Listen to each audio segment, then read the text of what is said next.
En la última década, el fuego arrasó con casi 80.000 hectáreas de bosque en la Patagonia Argentina. Para que te des una idea, 80.000 canchas de fútbol. El 95% de los incendios fueron provocados por la mano del hombre, o por negligencia o por intencionalidad. Los bosques patagónicos se encuentran cada vez más amenazados. Y por eso vinimos a Río Negro y Chubut para contarte las causas y consecuencias de los incendios forestales.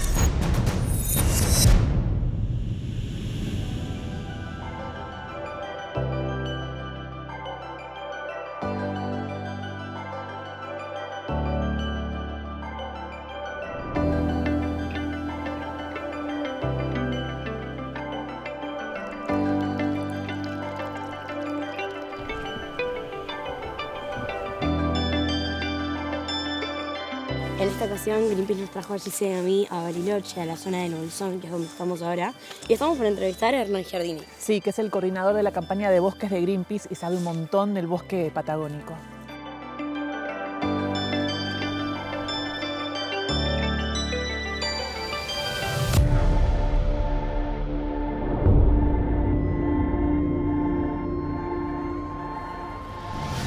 Uf, mira esto. El hecho de que tengo las uñas blancas. Mira esto. ¡Es carbón!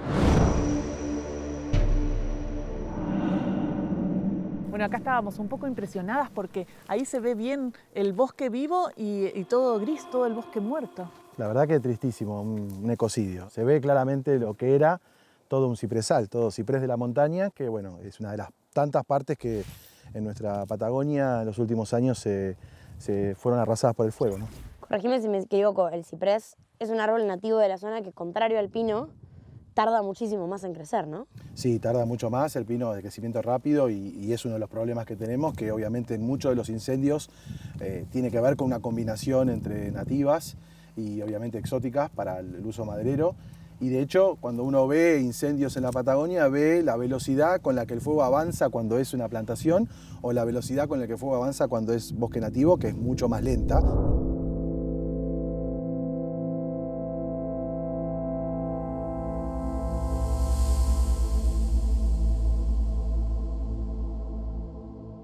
¿Qué fauna debiera estar acá? Metidos más adentro del bosque, bueno, puede haber pumas, puede haber pudú, puede haber huemul. ¿Pudú? Puede haber ¿En pudú. Argentina? Sí, sí, huemul. ¿No era solo chileno? No, en Argentina hay pudú. De hecho, hace poco se vio uno en una zona del Bolsón. Cuando uno entra al bosque es una de las cosas más lindas que puede haber, porque ver mamíferos es difícil y obviamente eso lo vas a poder ver medio de noche o tenés que estar en un lugar con muy poco ruido, pero sí lo que ves acá es aves, la gente viene acá, mucha gente a ver aves, y lo que acá menos vamos a encontrar es un ave. Pero en toda esta caminata que llevamos Es verdad. un re largo rato, no escuché ni un sonido que se parezca al de las No, aves. queda todo como un desierto. ¿Sentís que vamos avanzando o sentís que cada vez están más en peligro nuestros bosques? Están cada vez más en peligro porque la crisis climática los pone más en peligro, tenemos menos tiempo para tomar decisiones realmente fuertes. Se lograron ganar un montón de batallas, pero por así decirlo, la guerra está difícil, ¿no? Porque se lograron cambios, pero a veces son cambios que al poco tiempo tienen algún retroceso. Por ejemplo, la ley de bosque. Por eso es importante una consulta popular para cambiar las leyes y que sea un delito penal destruir un bosque. Por lo menos hay que dar el debate de qué hacemos. Porque tenemos leyes, tenemos multas, tenemos una justicia que no investiga porque no es un delito penal. Personalmente yo creo que lamentablemente no nos queda otra que endurecer las penas porque evidentemente si logramos una ley de bosque no se cumple, tenemos lugares a donde está prohibido hacer fuego, se hace igual, tenemos intencionalidad a la hora de quemar a veces incendios, bueno, evidentemente nuestro sistema jurídico castiga un montón de cosas y no castiga la destrucción de los bosques.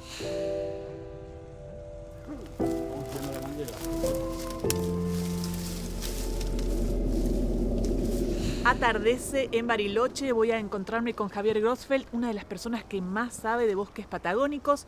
Él es doctor en biología, investigador del CONICET y exdirector de Bosques de Río Negro.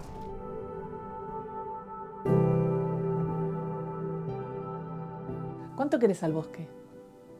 Yo me formé en el bosque, aprendí del bosque y profesionalmente, desde que empecé la carrera, siempre trabajé en el bosque, así que nada, trabajé, aprendí y así es como uno lo valora y lo quiere.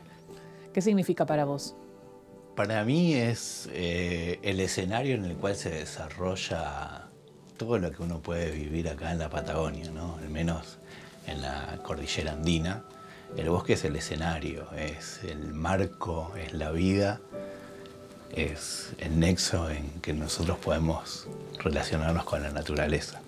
Porque hay que pensar que el bosque es un bien común, o sea, los bosques a nosotros nos dan algunos bienes, pero nos dan un montón de servicios ambientales, ¿no? Pensemos los bosques andino-patagónicos, lo que son en cuanto a lo que aportan a la calidad de agua para sus lagos y ríos y toda la actividad turística que es la fundamental de nuestra región, y toda la fruticultura de alta calidad de exportación que se desarrolla aguas abajo. Entonces, gracias a los bosques que se cuidan arriba, toda una cadena de valor del agua, ¿no? Ahora que se habla acerca del valor del agua, ¿no? Otorgan estos bosques, que es un servicio para toda la comunidad y que no es suficientemente valorado. ¿Y cómo es la relación del bosque con el fuego? Bueno, los bosques acá en Patagonia al menos siempre estuvieron esa relación porque hay incendios naturales, o sea, si bien es muy poco frecuente o cada vez empieza a ser más frecuente de lo que teníamos hace unas décadas, en esta zona, por ejemplo, en el verano hay rayos y esos rayos incidieron en que las especies de los bosques andino-patagónicos tengan una reacción a los incendios que provocaban, que en general eran incendios que ocurrían cada 100 o 200 años, vamos a hablar de centenas. La aparición del hombre lo que hizo es cambiar esa frecuencia, acelerar esos ciclos, ¿no? Entonces pasamos de centenas a decenas de años en un mismo sitio se quema, y a veces más.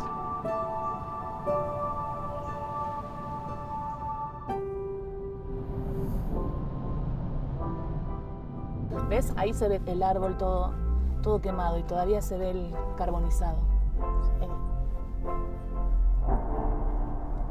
Y algo que también es que, o sea, no deja de ser zonas de fincas donde la gente es productora, digo, son pequeños productores, no tenés hectáreas y hectáreas y hectáreas de distintas producciones, sino casitas y su pequeña producción. Entonces, de repente, si esto se les quema de lo que viven, literal. En un rato vamos a conocer a Roberto y Viviana, que ellos son productores de frambuesa. Y aparentemente se les quemó toda la casa, toda la producción. Bueno, es volver a empezar.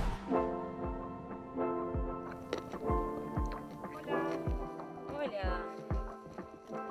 Pero debe haber sido muy difícil, ¿no? Sí, fue duro, pero bueno, estamos saliendo, despacito y con tiempo, trabajo. Habíamos visto los árboles quemados, pero no habíamos visto la casa, toda destruida. Sí, el fuego vino de este sector, ahí está un bosque del vecino que tenía una casita ahí que se quemó. Y bueno, acá lo agarró de lleno, nos agarró la casa, agarró una cortina de álamos acá, siguió para arriba, como decimos acá, hacia el cerro, y bueno, quemó la dulcería, quemó una cámara de frío con una casa que teníamos para temporada de los cosecheros.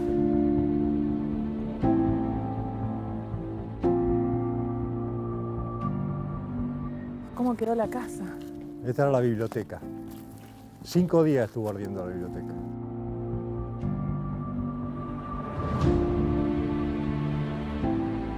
¿Qué imagen tenés así en la cabeza que digas, esta es una foto que no me saco? Lo que me llamó la atención es el pino redondo, ese rastrero, que cayó una punta de pino que vino de por ahí y se prendió fuego todo el parque. Eso me llamó muchísimo la atención. Cayó en el centro ahí y se prendió fuego. Era todo fuego por todos lados. Mira, Roberto escapaba por entre medio de las frambuesas y caía las piñas y se prendía. Caía las piñas y se prendía. Como granadas. Sí, fue así. Fue tremendo ese día.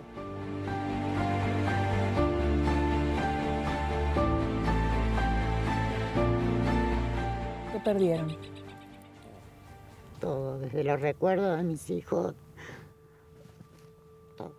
Y sí, el cajón del abuelo donde trajo la ropa que vino en el barco de Italia, hasta lo que te puedas imaginar, después de 50 años de 60. Las fotos, ¿Y el todo. paisaje? De acumular todo. El paisaje se fue junto con las fotos. Se Sí. fue, ya está. Esto era todo verde, todo un bosque, todo Esto era sereno, maravilloso. lleno de pajaritos. Bueno, no hay más pájaros, hay viento, no hay árbol. Y sufrí muchísimo cuando tuvimos que tirar todos los árboles, cortarlos y sentirlos caer. Para mí fue un estrés tremendo. ¿Sentí esa motosierra? Sí, ¿Eso es todo el motosierra? día. Bueno, esas eran 8 o 10 permanentemente todo el día acá. Acá, al Toda en lado. esta zona. Era... Eso me angustió muchísimo. Por más que era necesario, porque había Sí, que claro, sacarlo por claro, peligro. pero bueno, era el fin de la destrucción. Qué horror. Era lo último.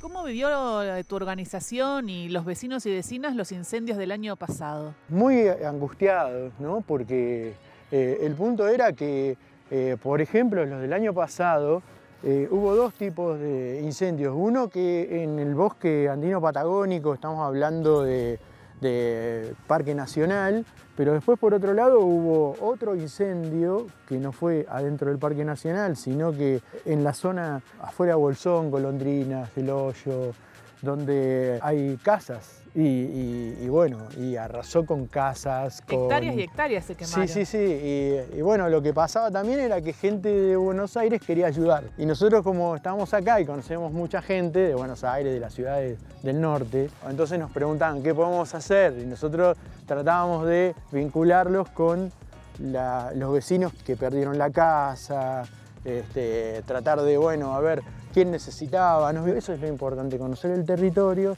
y a partir de ahí sabes a quién le vas a dar la ayuda. ¿Cuánto tarda un bosque que se incendia en volver a tener forma? A ver, se tiene que recuperar el ecosistema entero. Ok. No es solamente... Son las plantas, son los animales. Todo el ecosistema. Nosotros, ojo, hacemos reforestación, pero, por ejemplo, lo utilizamos como educación ambiental. Es decir, Ustedes hacen los plantines claro, tenemos de, plantines. de árboles autóctonos. Incluso vamos a buscar con los niños y las niñas, hemos subido a lugares donde hubo incendios, a buscar las semillas de ese lugar y tratar de reproducirlas para después plantarlas en el mismo lugar.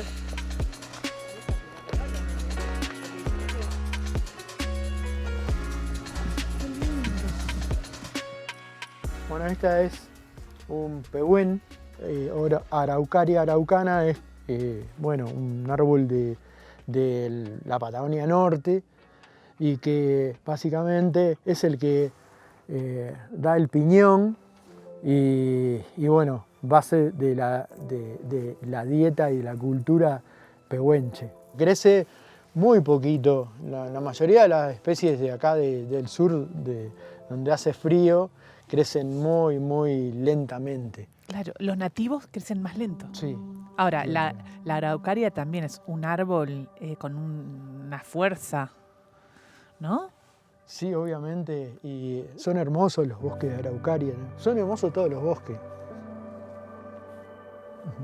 Querés mucho los bosques.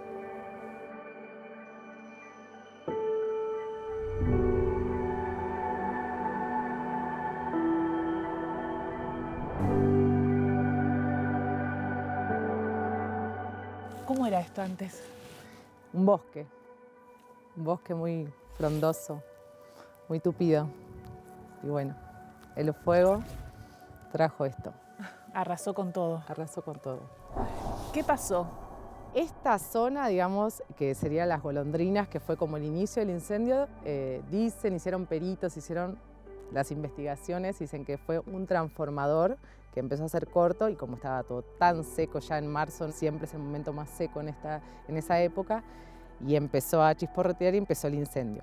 Pero paralelamente, allá abajo en Radal empezó un foco, después creo que en Maitén, bueno, fueron 2 o 3 focos simultáneos al ratito que empezó eso. Y esos no fueron por transformadores, esos fueron intencionales. ¿Con qué intención? Sí. Es negocio. En el incendio hay negocio porque un bosque nativo es más difícil de lotear, está más cuidado, entre comillas. Un bosque que ya no está, un bosque quemado, se puede lotear más fácil.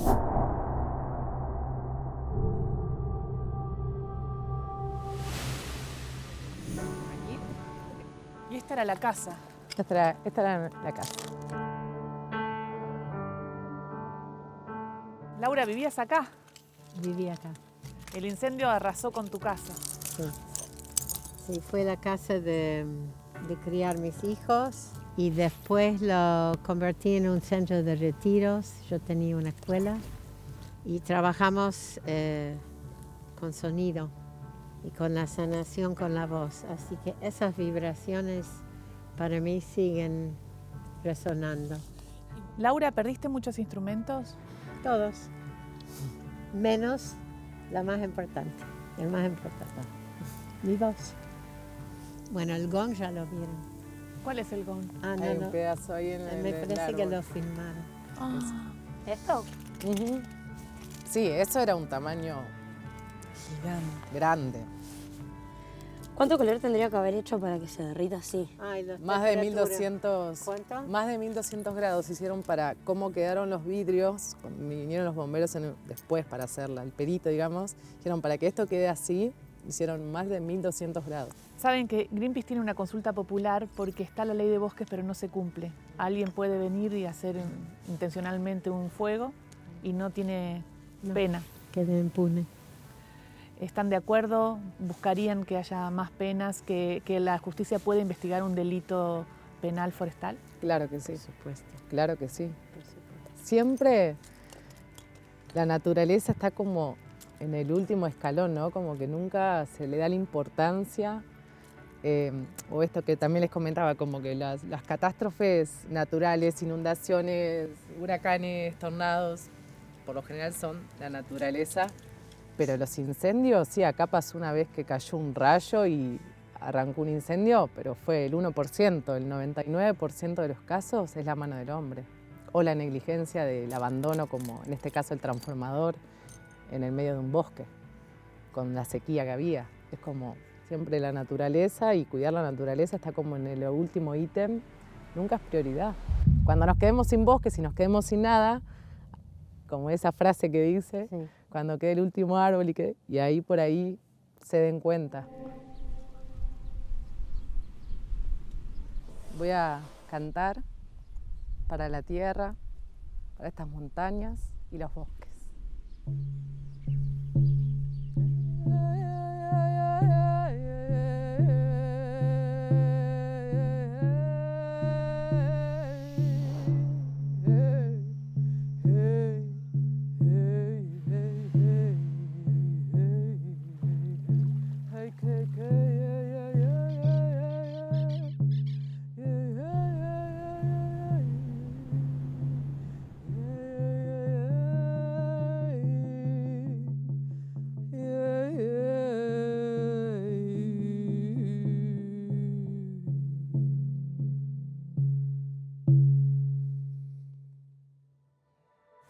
Muy bonito. Es que cuando le cantamos a la naturaleza, nos atraviesa. Qué fuerza la naturaleza. Qué belleza es lo que haces. Gracias.